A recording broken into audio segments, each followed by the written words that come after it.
eu sou o professor Emerson e nós vamos dar continuidade aos nossos estudos de filosofia do direito.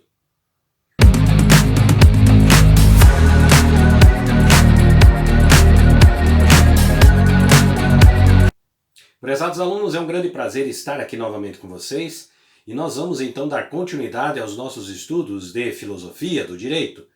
Hoje estaremos discutindo a temática silogismo e argumentação jurídica. As contribuições do texto hoje são do professor Paulo Nader, que vai trazer informações importantíssimas para nós conhecermos um pouco mais sobre essa temática. Vamos então ao nosso primeiro slide. A experiência jurídica em todos os seus planos requer do jurista domínio da lógica jurídica.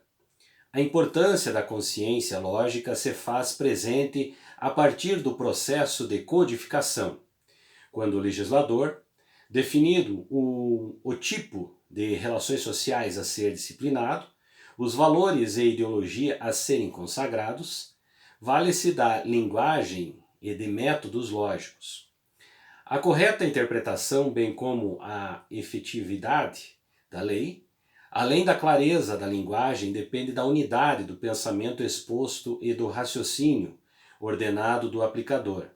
O espírito lógico há de se nortear o legislador e, igualmente, a atividade do exegeta.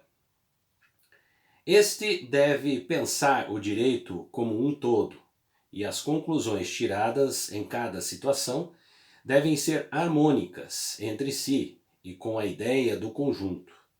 Os aplicadores do direito em geral, necessariamente, devem recorrer a métodos e princípios lógicos, a fim de alcançarem a plena adequação das leis aos fatos concretos.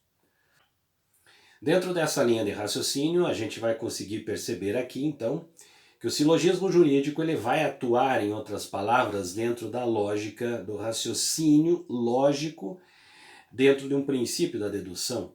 Influência essa que se traz desde a antiguidade, ou seja, um pensamento muito voltado às características das relações e defesas teóricas de Aristóteles, que traz, através do silogismo, diversas informações e análises filosóficas. E aqui a gente pode efetivamente trazer essa relação para fazer essa analogia também dentro desse contexto. É claro que aqui nós temos uma realidade um pouco diferenciada, porém os traços teóricos ainda existem dentro desse contexto. Vamos então ao nosso próximo slide. À exceção dos feitos em que a discussão judicial se limita ao quaestio iuris, quando então os debates se limitam à interpretação da ordem jurídica, cabe ao julgador, na sentença, seguir o itinerário intelectivo. A. Diagnose dos fatos. B. Diagnose do direito. C.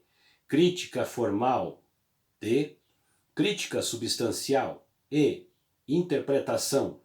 F. Decision ou aplicação da lei. Na maioria dos casos submetidos aos tribunais, as partes divergem sobre a versão dos fatos.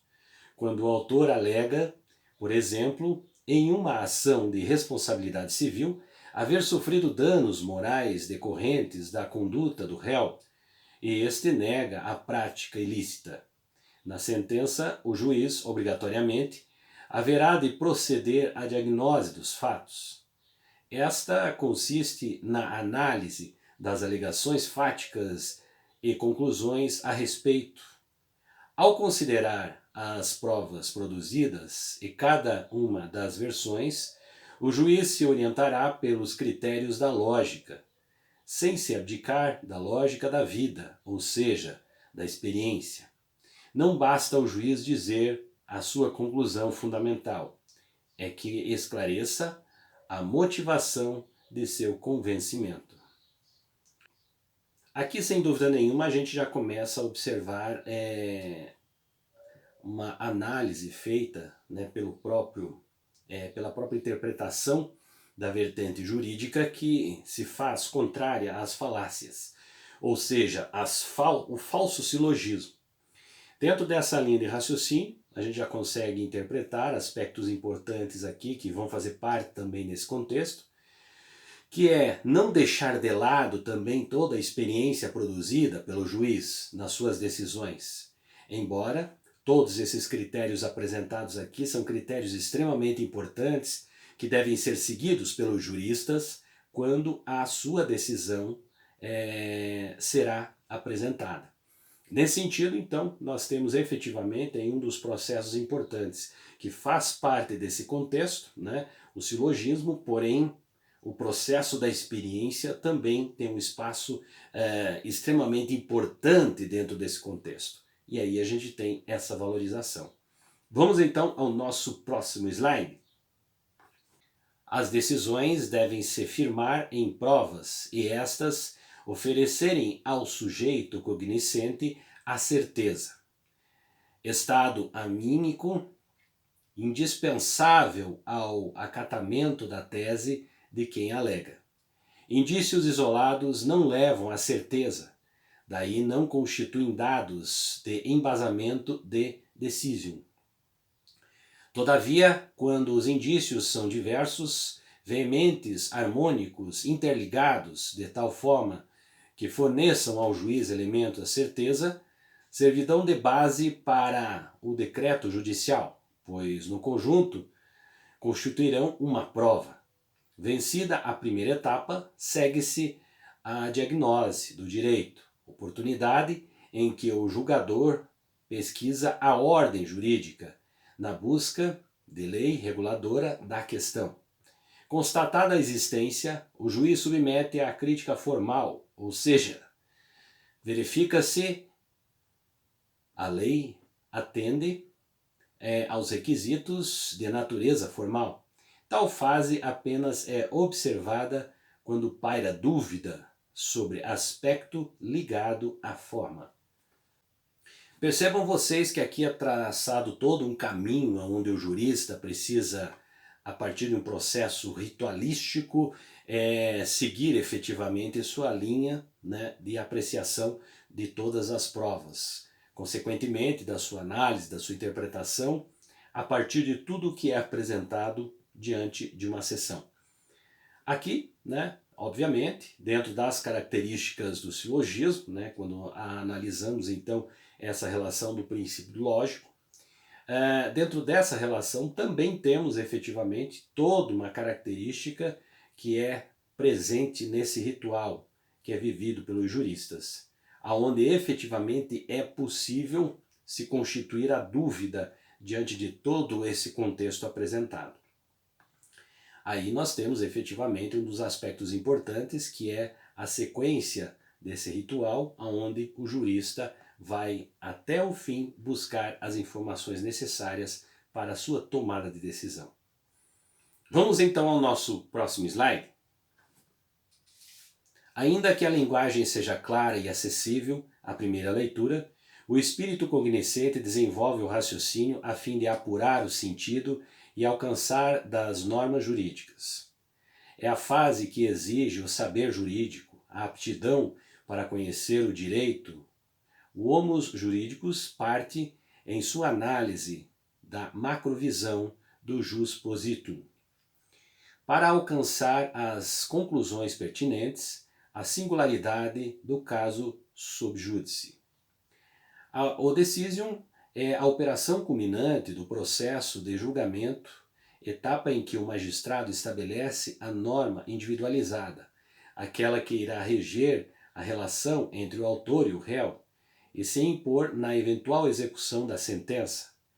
Correspondente à conclusão do silogismo, momento em que o julgador projeta a diagnose do direito, já submetido este às críticas formal substancial, bem como à interpretação, como a premissa maior, a diagnose dos fatos como a premissa menor. Embora Recassen Siches tenha negado a sentença judicial como veemência, a condição de silogismo temos concluído neste sentido após detida reflexão. Aqui a gente já observa dois aspectos importantes, que é entre a premissa maior e a premissa menor, que vão fazer parte desse contexto da discussão, dentro dessa relação aqui, de toda essa ritualística apresentada diante de um tribunal para os juízes. Na premissa maior, nós temos então efetivamente o processo declaratório. Na premissa menor, nós temos o processo indicativo. E a relação desses dois condicionantes nos trazem informações para efetivamente trazer afinco tudo aquilo que é possível através de uma interpretação que se entenda como uma prova, como um argumento, como uma forma de trazer efetivamente maior clareza aos fatos apresentados. Assim a gente tem então esse aspecto extremamente importante que vai fazer parte desse contexto e dentro desse processo ritualístico. Vamos então ao nosso próximo slide. Na definição das premissas maior e menor, não há qualquer autoritarismo. A lógica aplicada não é a que orienta o pesquisador das leis da natureza. Se a premissa maior enuncia que a prática da contaminação de águas públicas constitui um crime, e como tal, o seu autor deve ser aplicada a pena privativa de liberdade, e a diagnose fática conclui que Augusto contaminou as águas públicas. A conclusão não poderá ser outra senão a condenação de Augusto. Ao cumprimento de pena privativa de liberdade. Nota-se que a sentença correspondente a um silogismo, sem que se exclua a ativa participação do juiz na construção da norma individualizada. O silogismo, como se depreende, é um argumento dedutivo no qual sobreleva de importância a premissa maior. A validade da conclusão depende da validade desta premissa. Cuidado especial se impõe com o seguinte, ao se fixar o juiz inicial. Se este é falso, a conclusão naturalmente será falsa, salvo se a premissa menor também não for verdadeira. Aqui a gente pode perceber uma referência extremamente importante que nos traz então essa ligação, principalmente do pensamento de Aristóteles, né? Que vai, em outras palavras, trabalhar muito bem com essa relação da premissa maior e premissa menor. Ao nós termos o processo declaratório e ao termos também o processo indicativo, que vai efetivamente trazer argumentos para poder se discutir. Essa relação, em outras palavras, é um dos processos que caminha junto com o direito. Então, a filosofia do direito, ela vai auxiliar, ela vai possibilitar o raciocínio através da razão, análises que o próprio direito absorve, grande parte desse conhecimento para a sua prática jurídica no seu dia a dia. A todos vocês, espero que tenha contribuído para conhecer um pouquinho mais sobre essa temática. Nos encontramos então no nosso próximo vídeo.